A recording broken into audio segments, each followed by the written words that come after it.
A lot of conflict doesn't start with disagreement. It starts with confusion that slowly turns into frustration.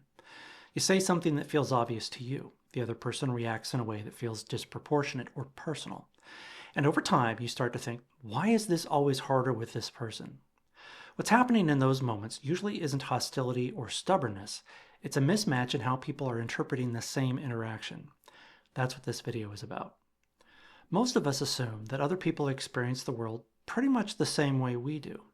Not identically, but close enough.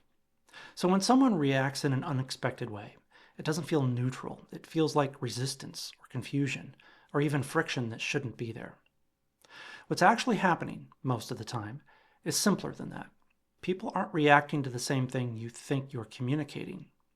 They're reacting to what that interaction means to them. That meaning is shaped by what they naturally pay attention to, what they prioritize, and what they're trying to protect. Those patterns tend to be consistent. Those patterns show up across conversations, in the decisions we make, and even in our relationships. I've had conversations where I communicated in what felt like the most straightforward way possible, and still watched the interaction start to drift. The other person kept asking clarifying questions. At the time, it felt like they weren't following what I was saying, or that I hadn't been clear enough. After a while, it started to feel personal. My attention shifted away from the substance of the conversation and toward what I thought the other person was doing wrong. During this process, I stopped paying attention to what they were actually responding to. Looking back, that wasn't the issue. I was communicating in a way that made sense to me. They were listening through a different set of priorities that made sense to them. Neither of us realized this difference in that moment. When two people prioritize different things, they can both be acting rationally and still feel misunderstood.